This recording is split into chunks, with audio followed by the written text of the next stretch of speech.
So, welcome to the next video in the Systems Programming video series. We are picking up where we left off with implementing this malloc function. And so now we move on to considering, not just how does this global variable flist that is tracking all of our heap memory addresses, how does it get initialized? It's now been, in a sense, initialized. And so now we want to know what should happen when you call malloc and flist already exists. Well, we're going to maintain this so that flist always points, or sorry, that flist is always the base pointer, right?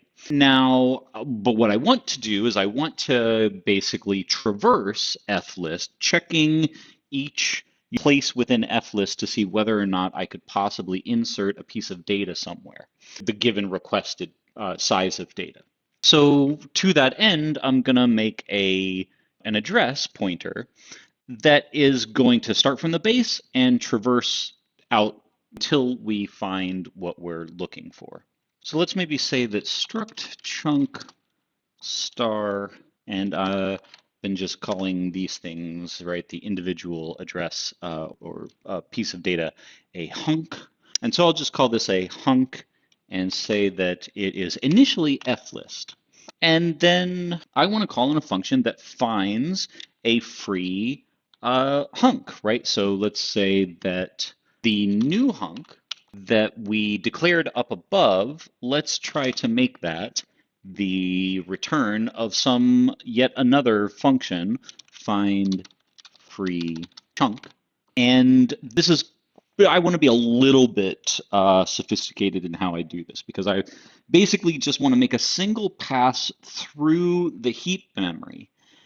And I want to do two things, right? Either I find what I'm looking for and then I assign the data there, basically, or I don't find what I'm looking for. But if I don't find what I'm looking for, I'd like to remember what was the last address of the last chunk when I made this pass through the list. So effectively what I'm trying to get at is that I want my hunk pointer to get updated as I go through the heap memory, right? Rather than like reach the end, I realize that I never found what I wanted to find, so now I need to make a new pass looking for the final pointer. I'd prefer not to do that. It just seems wasteful.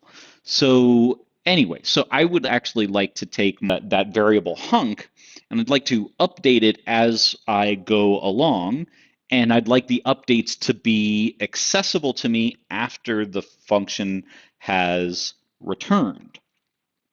So anyway, what I'm getting at, the point of all of that conversation, is that what I actually want my input to this find free chunk function to be is the address of hunk, right? Remember, because of all the pass by value kinds of considerations, if I simply passed in hunk, then once the function had finished running, then I wouldn't see what it found inside the function, right? It would make a copy of the variable, and only inside the function would it mess with the copy. But by passing it the address, I can actually say at that address, change the value to and so on. And then I can see the effects even after the function has returned. So that's why I'm passing it the address of hunk.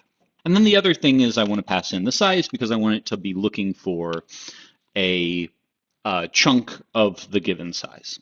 Now, that's a call to a function, but that function does not exist, of course, so we need to write it. Let's do that now. So what should it return? Of course, it should return, you can see the types of all the things involved here.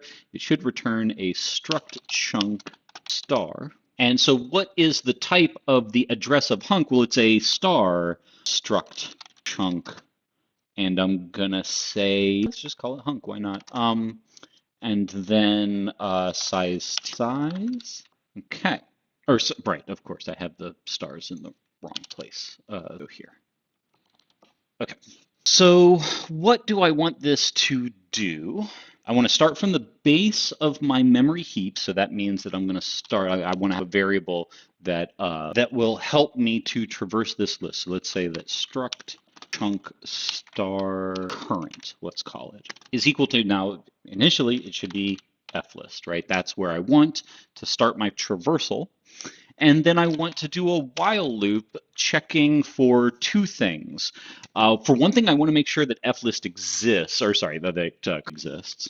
And so long as current exists, and now I want to continue progressing down the heap memory so long as either the current memory is not free or the current memory size is too bright. Like if either of those occurs, then I cannot use the current block. So say that current, its freedom is, so what I say, I use one, right? The variable free is one when it is free. So right. So if it is not free, then I'd like to continue progressing. So as long as it is not free, and right, or if one of these conditions fails, either the size is my current size is bigger than the requested. Right. So if the current size is bigger than the requested size, then I would like to continue searching. Right. So these are the conditions to continue searching. And so continue searching, what does that mean? Well, it means the hunk should store last encountered like valid address, which would be current. And then I would also like current to progress. So current becomes the next of, so that's like linked list behavior. And so there's my while loop, and eventually the while loop should break, and no matter why it breaks, whatever the reason might be, I always want to return current. So this should get me, right? So either at some point I break because I found something that was free and the size was acceptable, or current eventually became null, and then because it broke, then we return that none, and that is a signal that none of the existing chunks can accommodate the size that is being requested. So there's my find free chunk. I call it here, and so that's what new hunk is, right? And so new hunk, the address to whatever I may have found. Now we do want to catch the scenario where it didn't find anything, and in that case, I need to request more space. So if we did not find some available space, then we would like to yet again make a call, say, very much like the previous use of this, equals request space, right? So if we didn't find space, then we request space. This time we pass in the pointer to the last address of a chunk, and what I did with like the pointers and so on in the find free chunk thing, I can actually pass that, at the end of the run of this, if it ended by scanning everything, current eventually became none. Right before then, hunk was the value right before current became none, which means that it was the last valid memory. So, okay, so that's why I can pass in hunk here. Yet again, size goes into request space. And we might want to just check this to make sure that it was successful. So if it was not successful, then kind of maybe a trivial check, although who knows. Anyway, but in the other case where the new hunk found, right, like we actually found some existing free space that could fit the requested amount of data, then we would simply right, like all that's left to do is to signal that this thing became unfree, now reserved. Okay, am I missing anything?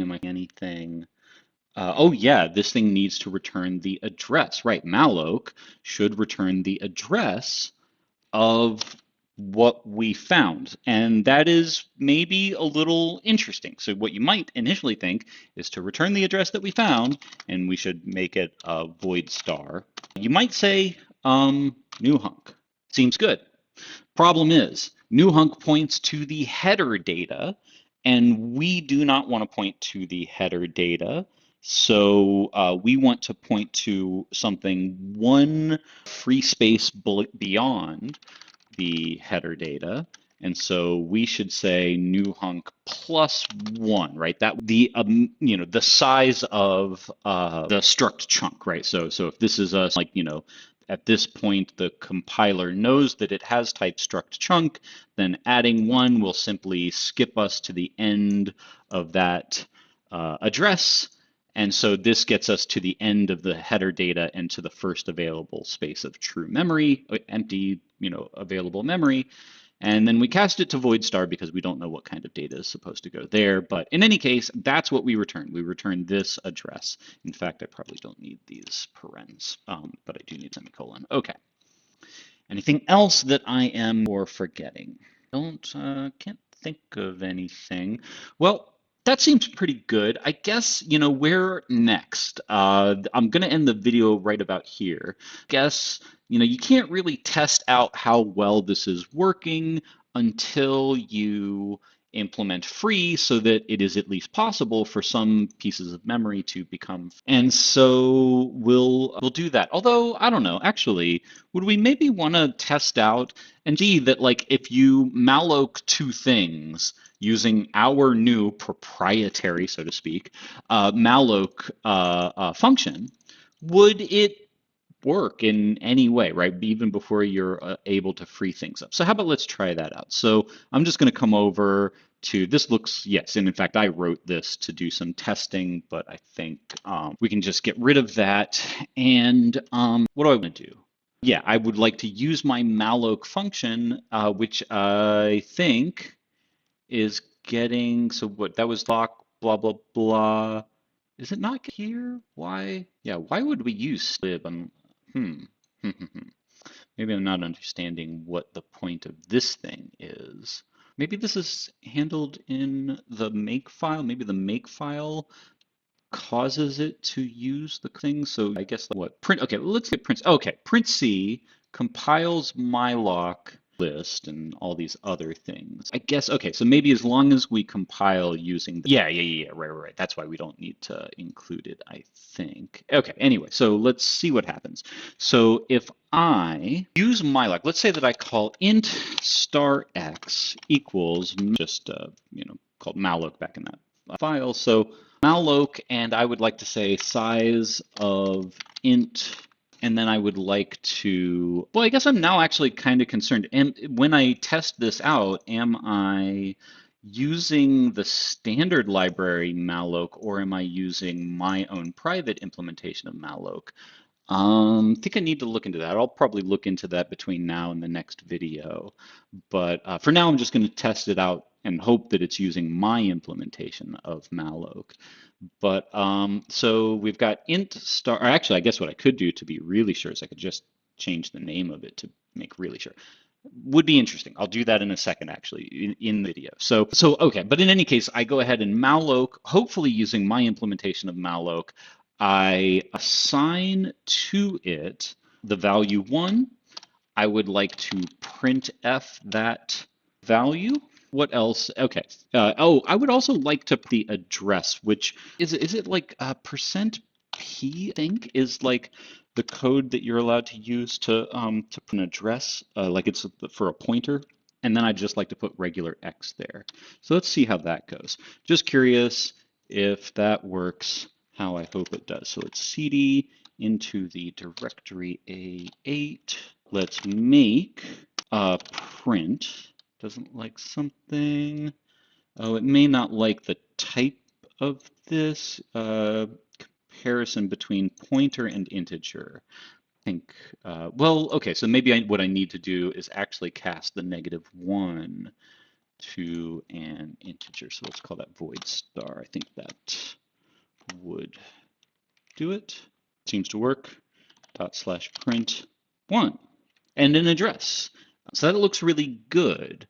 I'm curious if it would be the same if I renamed things to make sure that it's using my own implementation. So let's try malloc 2, and let me change this. There was no header file for malloc list, so I don't need to edit the header file. And so I just come down here, call that 2, save both of these files. Compile. What does it not like? Might not like type. So yeah, so I think it was relying on the old version of malloc and not my version of malloc. So that's a little concerning. Initialization of int star from int makes pointer from integer without a cast. So I wonder if this is simply resolved casting this to int star. Yeah, it does not seem like it actually is linking. So I wonder, do I need to include malloc list? But then there is no .h, and I don't think it works if you just ignore that anyway. So what is the problem here? I guess the problem here, and it says implicit declaration, so it doesn't know about the function malloc2.